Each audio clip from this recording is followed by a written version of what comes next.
Tayo po'y magstayo.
Tayo ay magdiwang.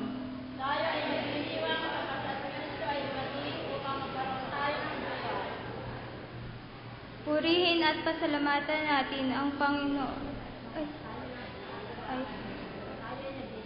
Tayo ay nagdiriwang sapagkat si Kristo ay dumating upang ibalik ang kabuuan ng buhay at ang kaayusan nito.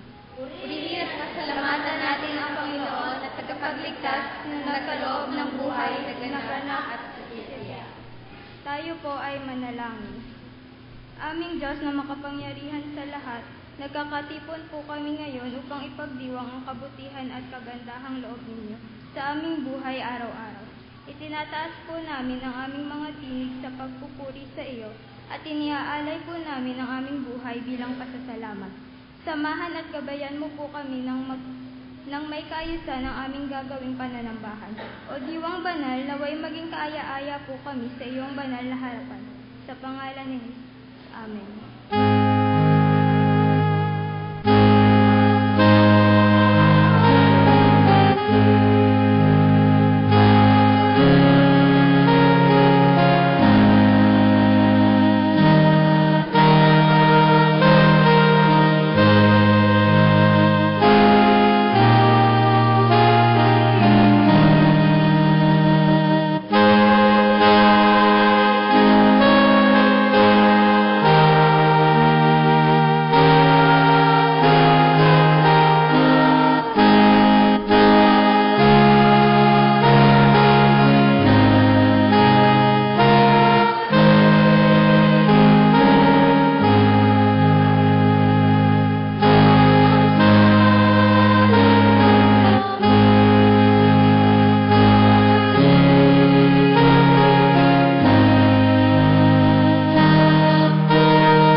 Tinawag tayo ng Diyos upang magbalik loob at humingi ng tawad sa ating mga pagsalangsang.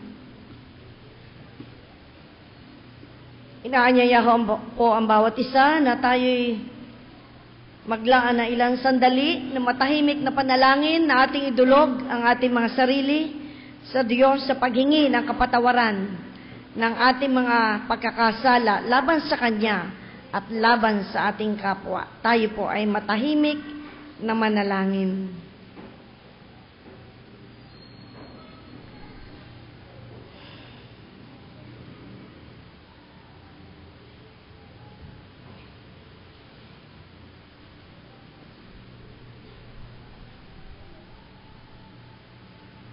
Mga kapatid, takip po ng ating panalangin ay ang awitin na idinudulog natin ang ating sarili sa harapan ng Panginoong Jesucristo upang tayo ay Kanyang suriin at linisin.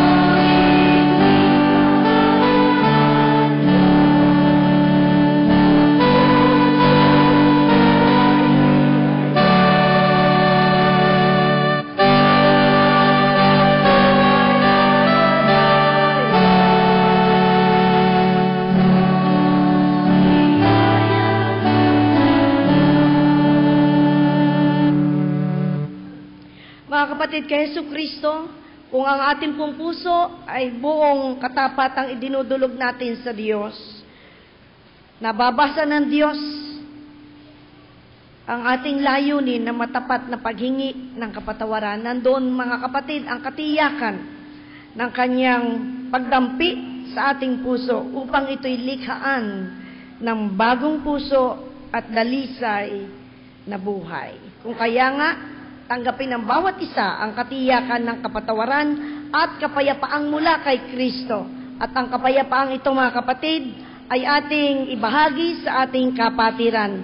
Tayo po'y magsitayo at magbatian ng Kristiyanong kapayapaan. Sa saliw po ng awit,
Magandang umaga po mga kapatid. Hello, kumusta ang bakasyon natin? Marami yata nasa bakasyon pa. O dahil napakabanas ng panahon, ay better stay at home kung aircon ang kanilang kwarto o bahay nila. So, isang mainit, napakabanas, na pagbati ng welcome sa bawat isa sa atin mga kapatid, sa ating pananambahan na huling linggo para sa buwan ng Abril. Sa pag-welcome po natin sa buong kapatiran ay i-welcome po din po natin ang mga kapatid nating nakasama natin ngayon na mula pa sa iba-ibang lugar. Inaanyayahan po sila tumayo at ng ating makilala. Ang kapatid na Clarissa Silverio. Nasaan po ang kapatid na Clarissa? Nawala na? Ayun po, nakataas ang kamay. Pakitindig po, kapatid na Clarissa.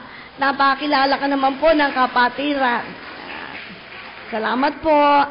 Ang kapatid na Risa Gantala. Ang mother ito ng kapatid na Sidney Tadjosa. Nasaan po ang kapatid na Risa Gantala?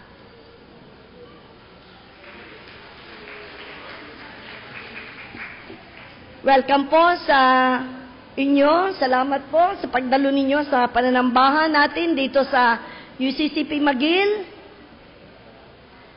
At ngayon pong huling linggo na Abril ay ito naman ay ang pagdiriwang ng ating iglesia ng Bonsang Kristyanuhan ay ikalawang linggo ng pagkabuhay na mag-uli ng ating Panginoon, the second Sunday of Easter. At tayo po ay pumapasok sa buwan ng Mayo sa mga susunod na mga araw.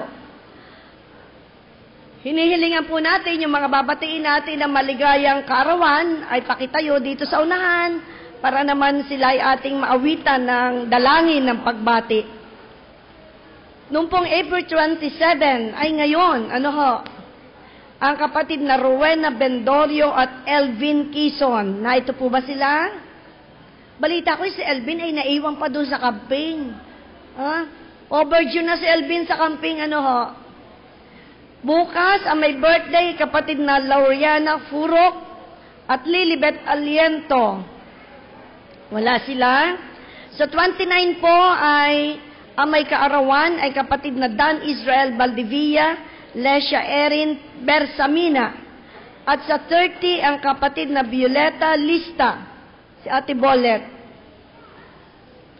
At sa May 1, ang kapatid na Joseph Russell Barrientos at Ramoncito Dael.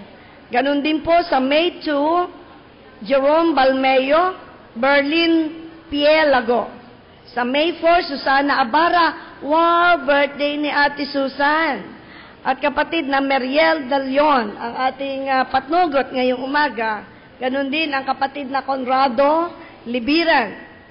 Sila po'y ating batiin ng awit ng maligayang bati.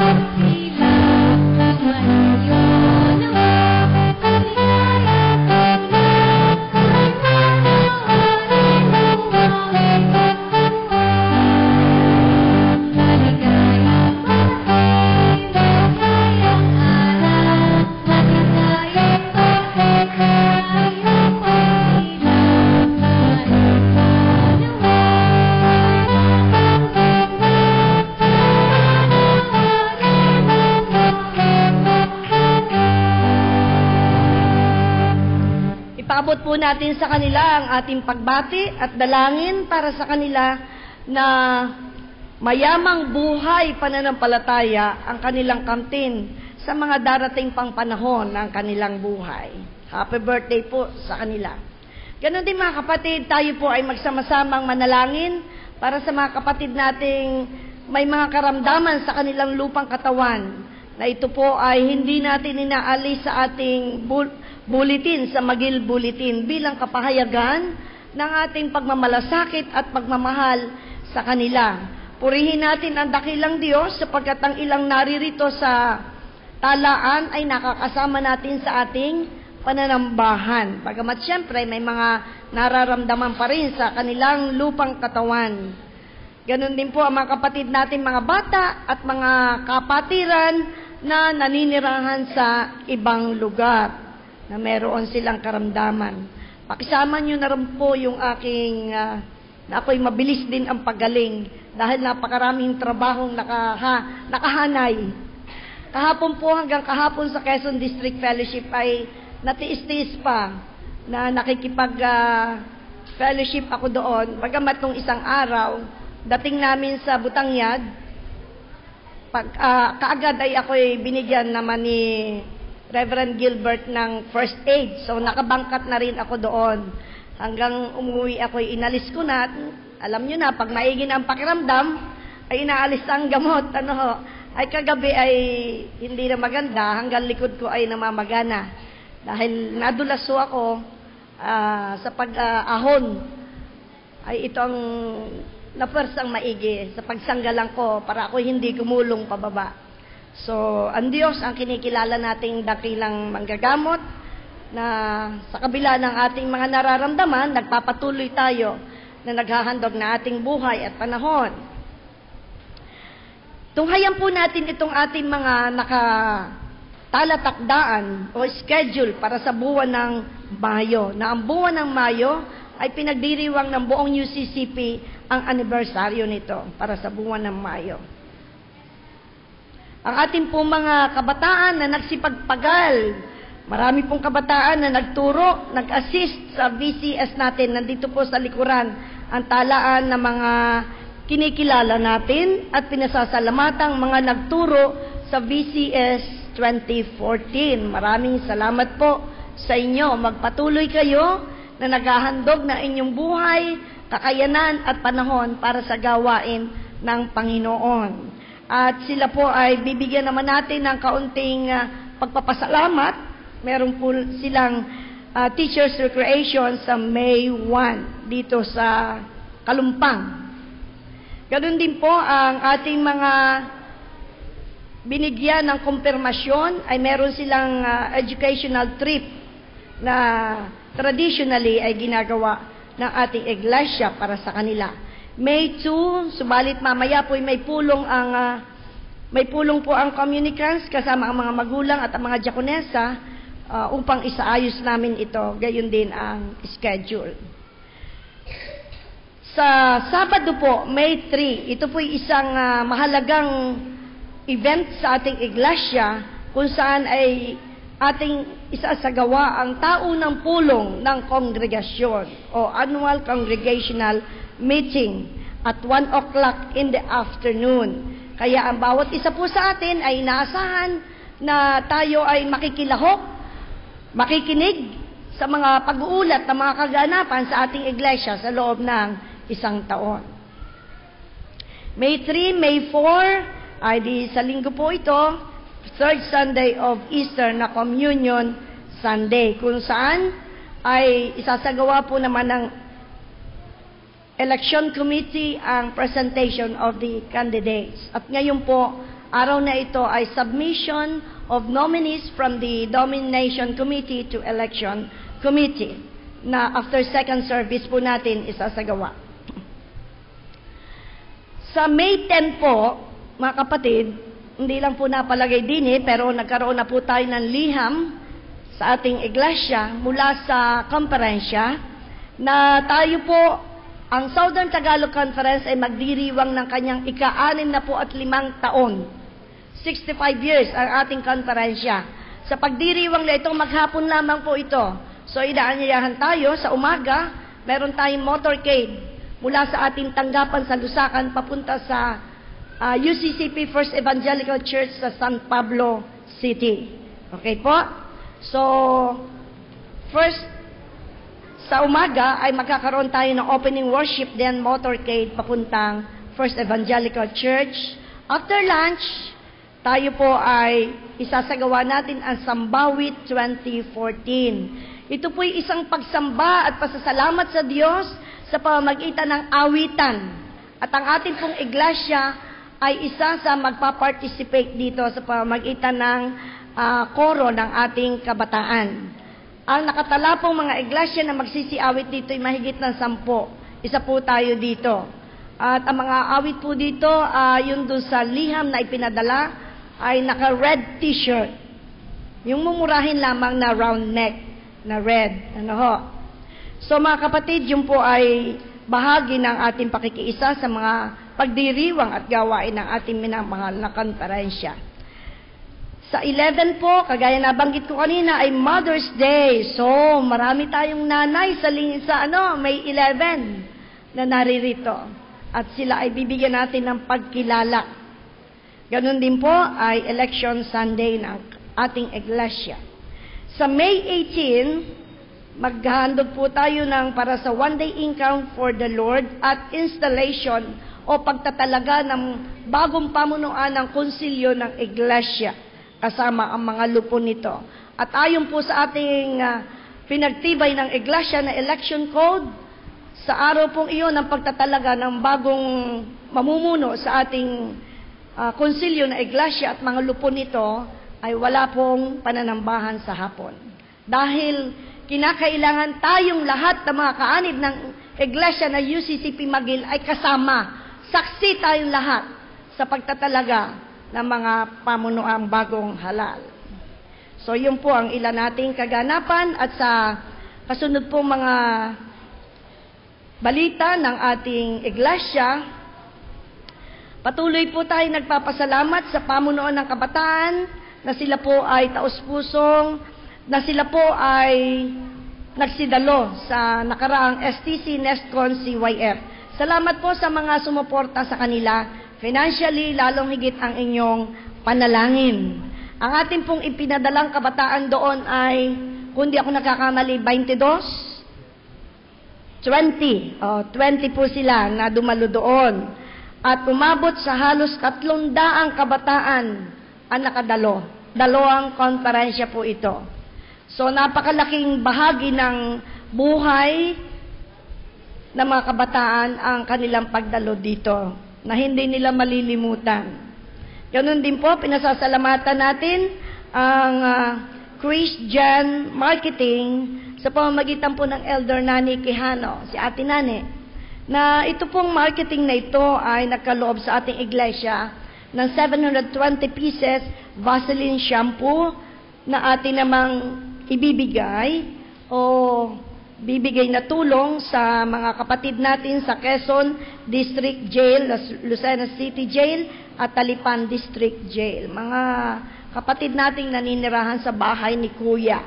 Sila po ang paggagamitin natin nito. Salamat po sa mga naghahandog ng bulaklak para sa ating pananambahan at mulit-muli po nating ipinag-aanyaya na sino mang nagnanais magpahayag ng pasasalamat sa Diyos sa pamamagitan nito, ang paghahandog, ay malaya po itong tinatanggap at nakararating sa kaluwalhatian ng Diyos. Ganon din po ang ating paaralan. Nalalapit na mga kapatid ang pagbubukas ng paaralan sa school year 2014 to 2015. Isang malaking biyaya sa ating iglesia na ang ating paaralan, Magil Memorial School, ay binigyan ng pahintulot ng Department of Education na makapagbukas ng grade 7 and grade 8. So tayo po ay tulong-tulong na lalo pang yumabong ang Ministeryo sa Edukasyon ng ating iglesia. So mga kapatid, yan po ang ilang mga balita at kaganapan, magiging kaganapan ng ating iglesia. Minsan pa po ay tayo dumulog sa Diyos sa pamamagitan ng sama-samang panalangin. Tayo po ay manalangin. O dakila at mapagpalang Diyos, sa umagang ito na kaming iyong mga anak ay nagbibigay ng aming buhay upang maging bahagi, upang mag-participate sa gawain ng pagsamba at pagpupuri sa iyong banal na ngalan. Maging katanggap-tanggap nawa po ito, O Diyos, sa iyong banal na harapan. Sapagkat kanina, Kami dumulog sa iyo na may katapatan at kapakumbabaan na kami humihingi ng kapatawaran sa aming mga nagagawang pagkakasala. Na kami nagsiawit nang suriin mo po, O Diyos, ang puso, ang isip ng bawat isa sa amin. Salamat po sa pagtugon mo sa aming panalangin na kami ay bibigyan mo ng kapatawaran sa aming mga nagawang pagkakasala, sa aming mga nagagawang kalabisan, maging sa mga kakulangan namin na talos namin ang aming kakulangan ng paglilingkod sa iyo, kakulangan ng pagpapadama sa iyo ng aming pag-ibig para sa aming Panginoong Jesucristo. Subalit kami hindi tumitinag sa mga kakulangang ito. Salamat po, O Diyos, sapagkat binibigyan mo kami at nililikhaan ng bagong puso upang sa ganoon ang nilalaman ng aming puso ay ito ay pag-ibig sa iyo na dumadaloy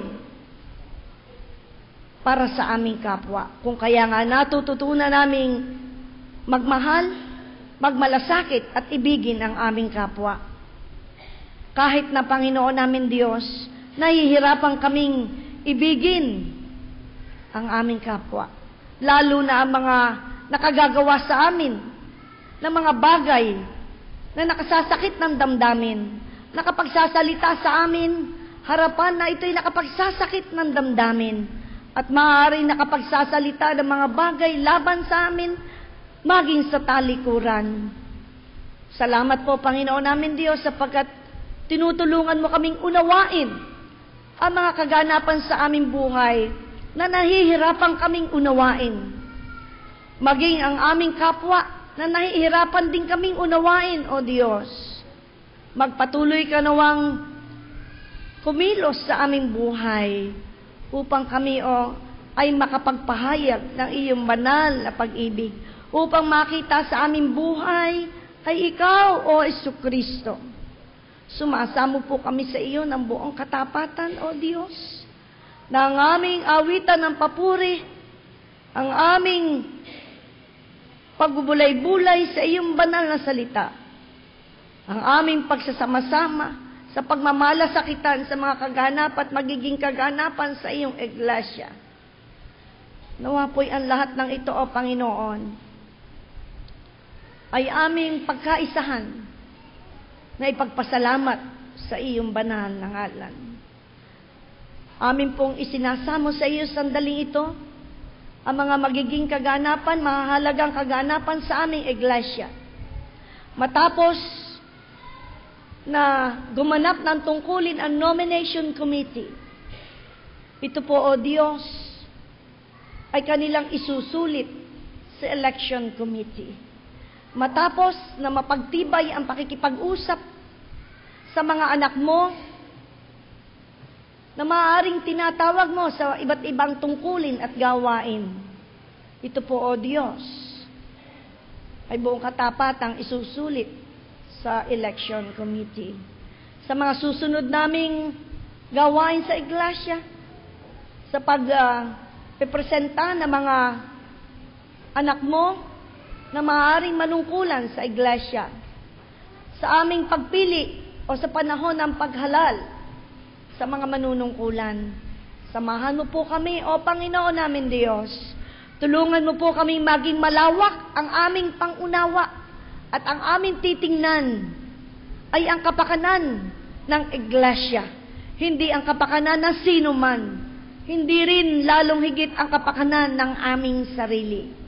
Samahan mo po kami, ang buong kapatiran ng iglesyang ito, at ang kabuuan ng UCCP McGill Memorial Church, O Diyos, ay buong puso na aking ipinagkakatiwala sa iyong banal na pangalan.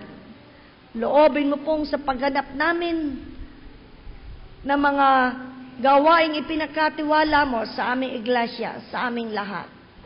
Kami sama-samang magsusulong ng iyong ministeryo.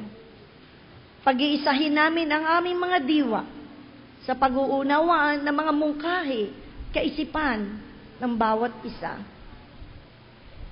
Bigkisin mo po, Panginoon, kami ng iyong mapagpalang pag-ibig, upang sa ganoon ang aming iglesia ay magpapatuloy na nasasalamin dito ay isang buhay ng isang mananampalatayang tunay na Kristiyano.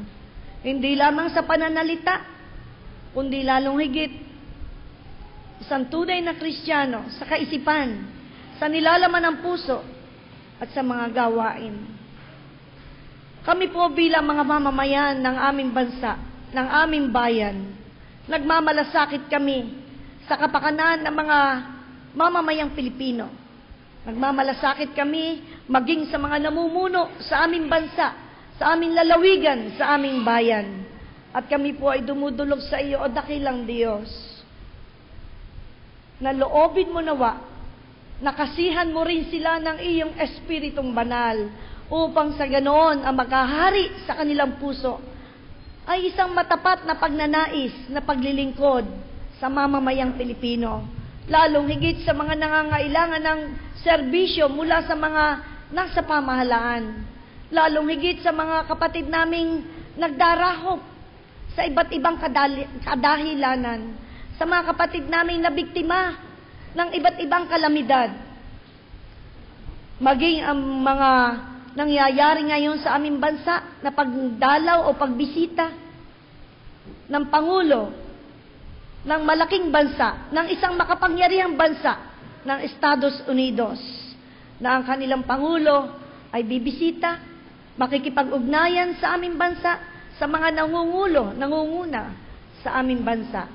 Loobin mo nawa, o Panginoon namin Diyos, pagigitnaan mo po ang mga kaganapang ito.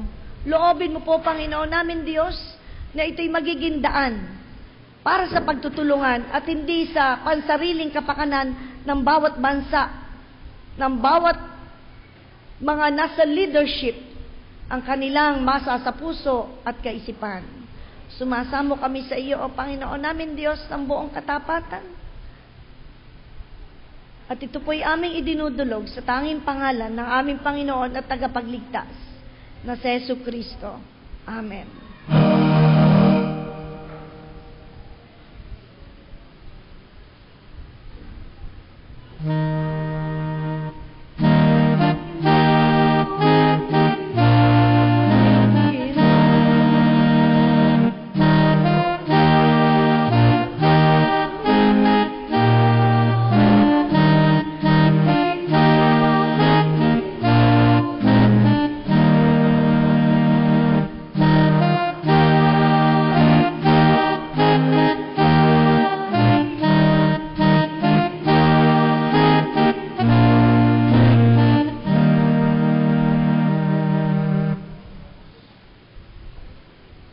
Ang taos-pusong pagkakaloob ay nangbubunga ng iba yung pagpapala sa nagkakaloob nito.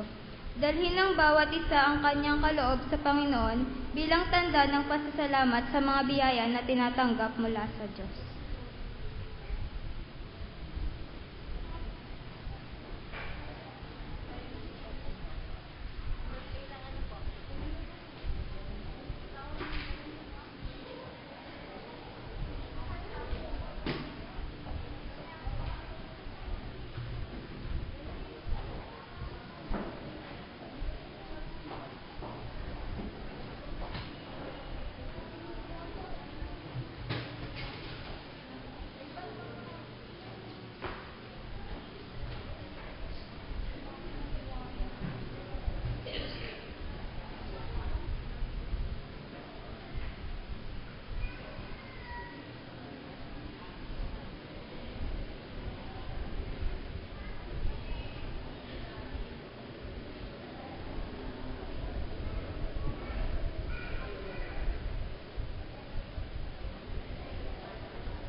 Tinataas namin sa iyo ang bawat isang nagkaloob.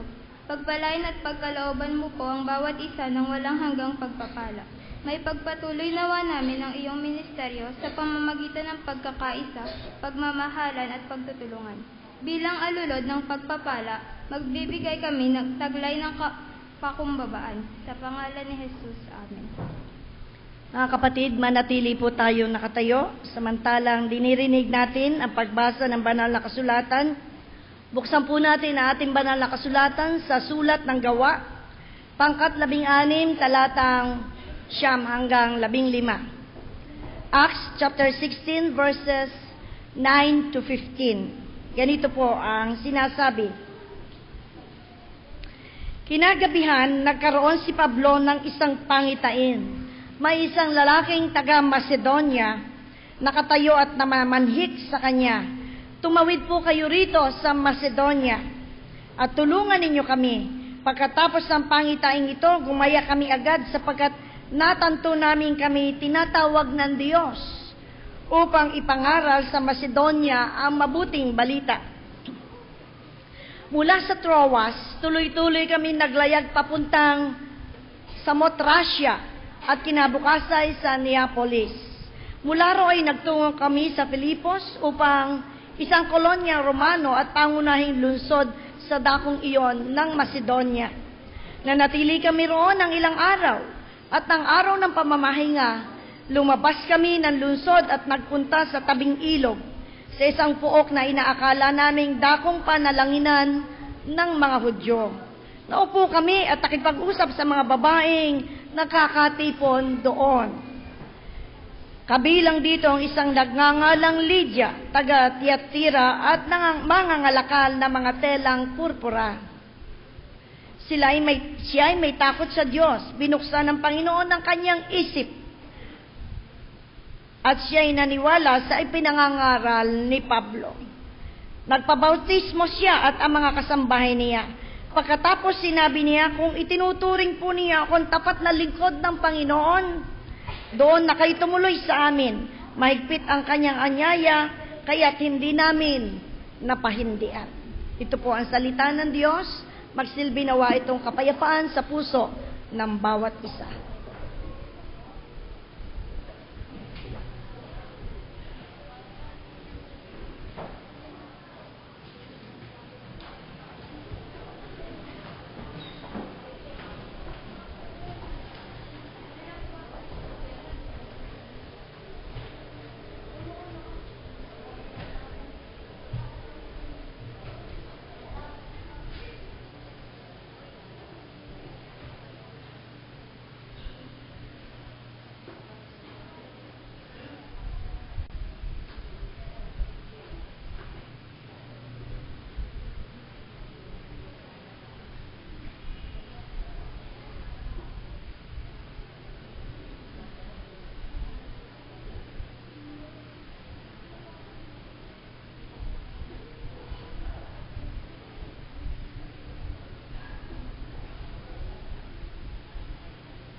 Maraming salamat po sa magagaling na mga bata ng ating iglesia. And of course, ina-appreciate natin, nare-recognize natin ang ating masipag na 2 diakonesa sa kanilang pagtsatsaga. Mahirap po magturo sa mga bata. At syempre pa, ako'y malabis na nag-a-appreciate sa ating church, sa iglesia na UCCP Magil, sa inyong malabis na pagbibigay pagpapahalaga sa ministeryo ng pagtuturo at paghuhubog sa mga bata. Tama po iyon, sapagkat tunay nga sino bang susunod sa atin. Ngayon ay naririto itong mga kabataan na dati sila mga batang kumakanta dyan. Ngayon sila kabataan na sila naman ang magiging elders. Ay sabi ng mga bata, ayoko maging elder. Pero, ganun lang talaga. Sabi lang ay weather lang yan. Kanya-kanyang panahon. At talagang tamang-tama ang ating paghuhubog. Simula pa munting bata, ay hinuhubog na natin sa gawain sa Panginoon. Mga kapatid, ngayon po ay 2nd linggo ng pagkabuhay na mag-uli. At nakita ko ang ating liturhiya ay nagpapahayag ng kaningningan ng Kristong nabuhay na mag-uli. Nagniningning po ba sa inyong buhay si Kristong nabuhay na mag-uli? Yes, at dapat lamang.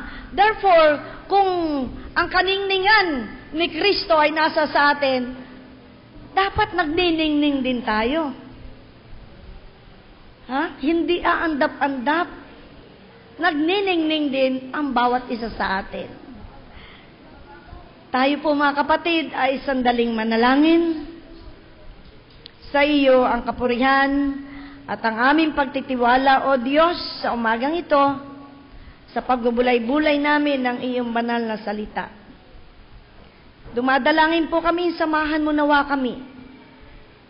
Buksan mo po, O Diyos, ang aming puso at ang aming diwa, upang lubos naming malasahan ang tamis na kahulugan ng iyong banal na salita para sa aming buhay. Sa pangalan ni Jesucristo. Amen. Mga kapatid, at this moment, mag-imagine tayo ng kaunti. Isipin natin ang isang eksena tulad nito. Merong isang babae na lang example natin. Halimbawa ay siya ay si Merced ang pangalan. Siya ay isang mabuti, tapat na mananampalatayang ebanghelikong Kristiyano. Siguro taga rito rin sa atin o kung saan mang Christian church. Siya ay walang absent sa lahat ng gawain sa church. Every Sunday, nakaupo siya sa loob ng bahay-sambahan. Mahigit ng 10 taon, na si aktibong-aktibo, kung saan yayain ng pastor, sama, kahit saan sama. Kasama rin ang kanyang bulsa. Hindi siya tumitingin sa gagastusin niya. Sipag, pagod, kakayahan, lahat ay kanyang inihahandog. Masipag siyang tumutulong sa iba't ibang gawain ng iglesia. Kung kinakailangan magturo, nagtuturo. Kung kinakailangan hahayo, kasama kahit saan. Palagi siyang naroroon. Subalit, dumating ang sandali na itong si Merced ay merong naramdaman. Nakaramdam siya na para bagang mayroon siyang hinahanap sa kabila ng kanyang pagiging aktibo sa lahat ng gawain, sa lahat ng pag-aaral, siya'y nandoon.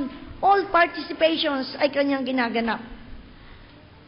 Parang nakikita niya ang kanyang sarili na wala siyang ipinagkaiba sa kanyang mga kaibigan, sa labas, sa kanyang mga kapitbahay, na hindi sumisimba. Parang katulad rin ako nila, sabi niya, na sumisimba ay yung palabas sa television. Ngayon naman ay talaga nakalaan ay para sa mga may sakit. Na kahit nakakalakad pa, ay sa television pa rin sumisimba. Parang ako'y kagaya rin nila.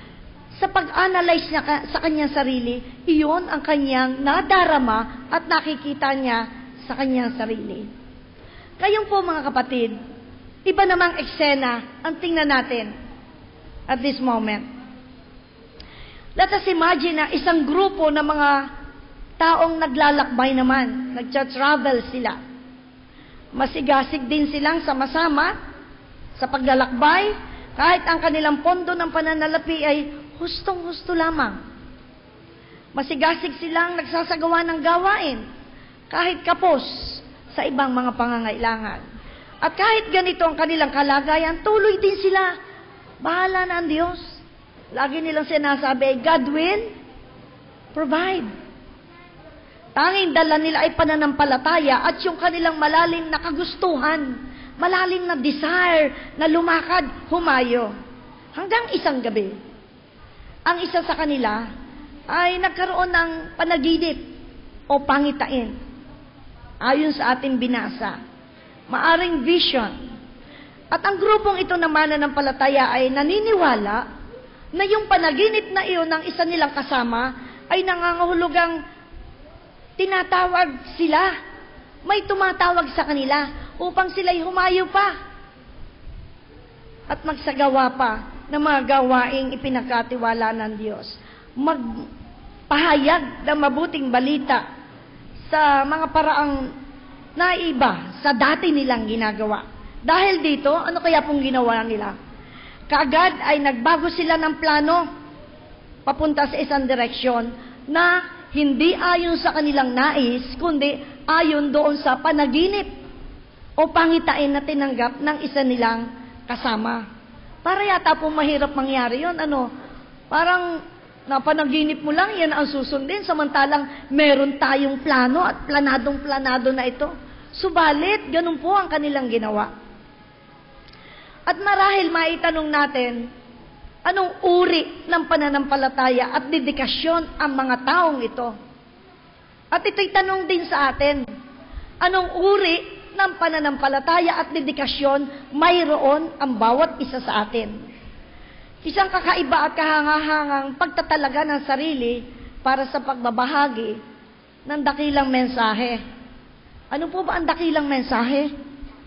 Ang dakilang mabuting balita na sinisikap din naman nating ibalita, ibigay, ibahagi sa iba. Ito ay ang kwento ng buhay ng Panginoong Hesus.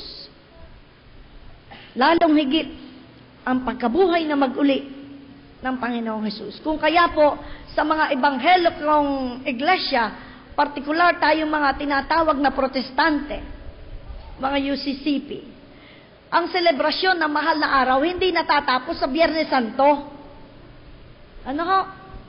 Meron pang karugtong. Yun ang highlight ng pagdiriwang natin. Yung Pasko ng pagkabuhay na mag-uli ng Panginoong Hesus. Sapagkat iyon ang tinatawag na the Christian hope nating lahat. So mga kapatid, ito ang dakilang kwento ng buhay ng Panginoong Hesus, ang pagkabuhay na mag-uli. Kung kaya nga lagi natin nababanggit, ang ating krus wala na nakadipa. At yan ay isang malaking bagay na dapat ay talos natin lahat. Baka sa atin may magtanong, naka-opisina man lang natin. O kapitbahay, bakit kayo yung krus ninyo? Inaalis ninyo yung nakadipa. Ay ipapaliwanag natin mga kapatid. Bakit? Ito po ang pangyayari sa buhay ni Apostol Pablo sa kanyang ikalawang pagmimisyon kasama si Silas. Yung kanilang paglalakad na iyon. Sila ay nagsikilos dahil ang luningning ng pagkabuhay na mag-uli ng Panginoong Hesus ay kanilang tinanggap sa kanilang buhay at hindi nila kayang sarilinin lamang ito. Bagkus, nandoon sa pinakamalalim na bahagi ng puso nila na ang luningning na ito ay ibahagi, i-spread natin ang luningning na ito. Kung kaya nga, hindi lamang ang luningning ng buhay ng bawat isa sa atin na individual ang nakikita ng ating kapwa, ng komunidad, ng pamayanan, kundi ang kalakhan ng iglesia, ng UCCP Magil Memorial Church. Nagluluningning ang ating iglesia sa pamayanan ng lungsod ng Lucena. Tulad ni na Apostol Pablo, sila'y nagtagumpay sa kanilang pagmimisyon. At tayo'y nagtatagumpay din sa ating pagmimisyon. Sa pagsunod nila sa pangitaing nakita ni Pablo, nagbunga ito maging ng pagbibinyag kay Lydia. Meron po ba dito Lydia? Ang kapatid na nasa choir. Si Lydia, isang dakilang babae sa banal na kasulatan, nang dahil sa ibinalita sa kanila, kay Lydia, ibinalita ni Apostol Pablo, ang tungkol sa kwento ng buhay ng Panginoong Hesus, ang tungkol sa pagkabuhay na mag-uli ng Panginoong Hesus, si Lydia ay naniwala sa sinasabi ni Apostol Pablo. At matapos siyang naniwala, ay siya'y nanampalataya dito sa nabuhain na mag-uli. Meron po bang naniniwala sa ating sinasabi?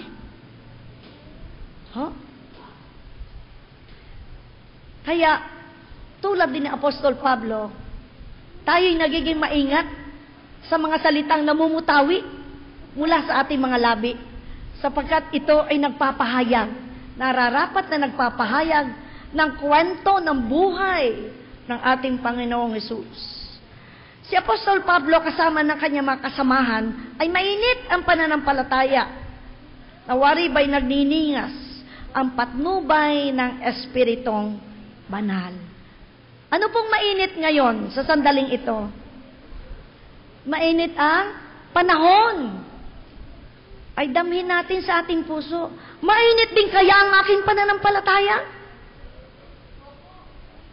Kayo po makasasagot sa inyong sarili. Mainit din kaya ang aking pananampalataya na nagniningas ang patnubay ng Espiritong Banal? Kung tayo po ay nakakakita na nung logo ng mga kapatid nating Metodista, United Methodist Church, kung paano ang UCCP ay may logo, meron din sila. Nakalagay po dun sa logo ng United Methodist Church, parang may apoy. Parang may dila ng apoy. Na binibigyan nila iyon ng pakahulugan na nagniningas sa kanilang buhay ang init ng pakikipisan ng Espiritong Banal ng Diyos. Kung kaya nga po sinasabing ang Espiritong Banal ay pwedeng mainit, tulad ng apoy, pwedeng ano pa? Pwedeng malamig, tulad ng tubig. Pwedeng humahagunot na hangin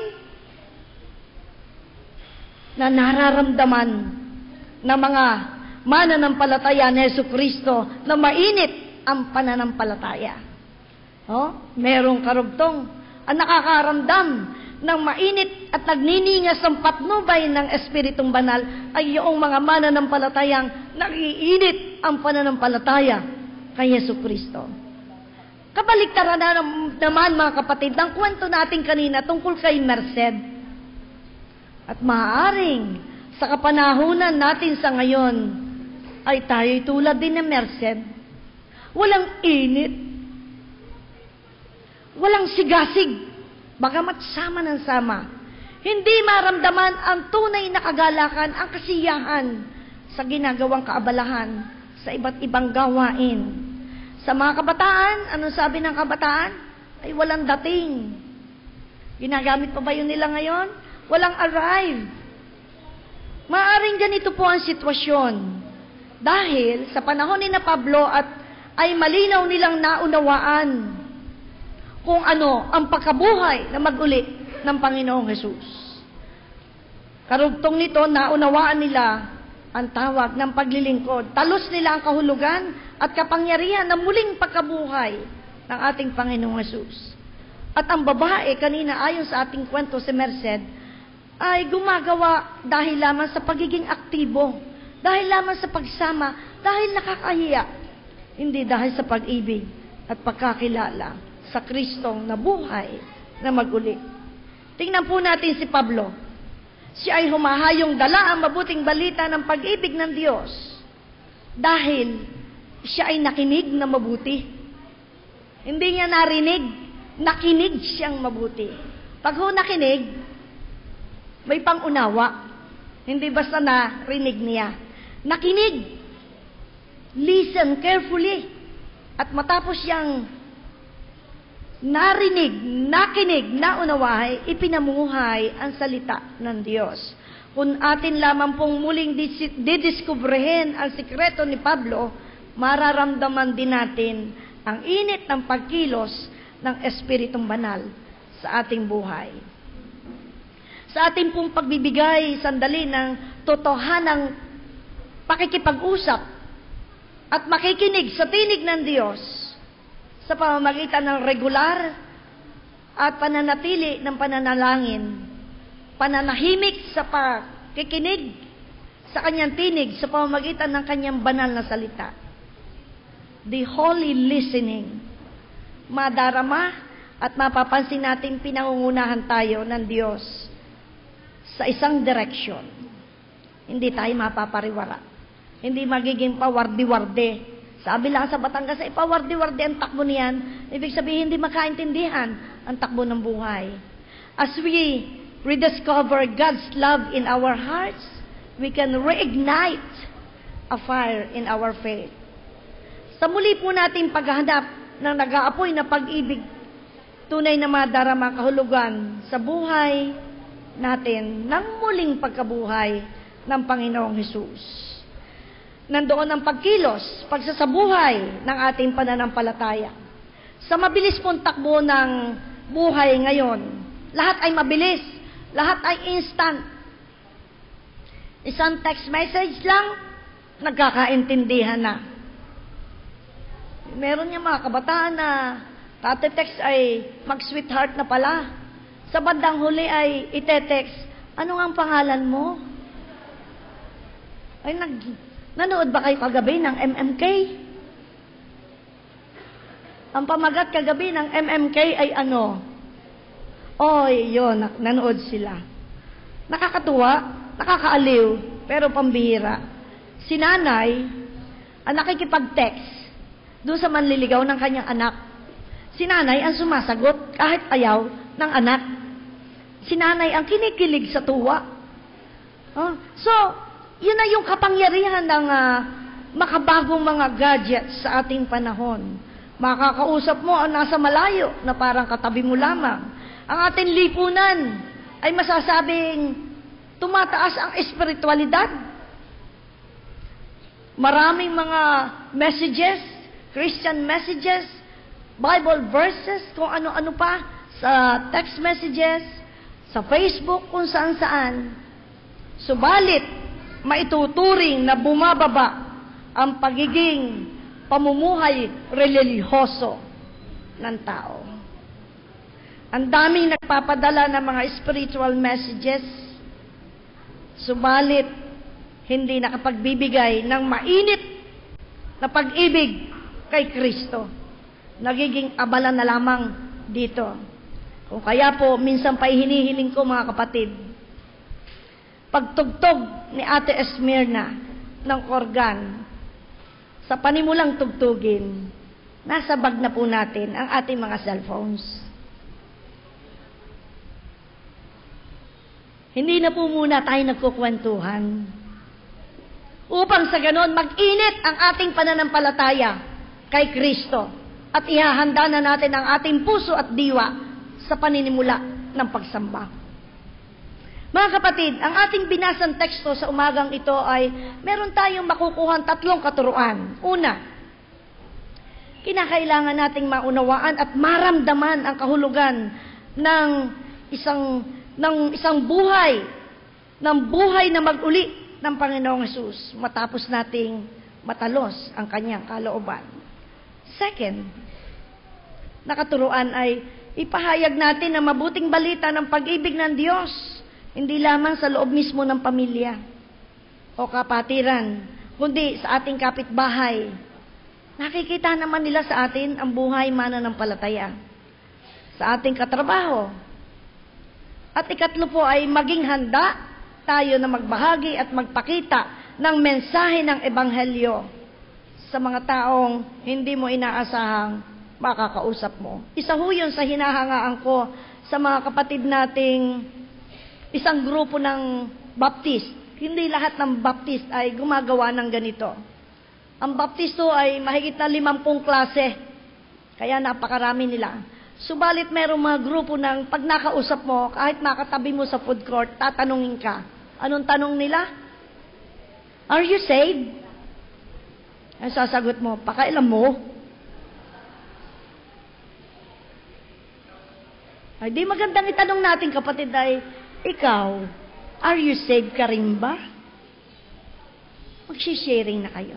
Napakalakas ng loob dahil nag-iinit ang pananampalataya nila na nandoon ang pagnanais nilang ang muling pagkabuhay ni Jesucristo ay hindi lamang siya makadama at maramdam at makuha ito, kundi ang kanya ding kapatid.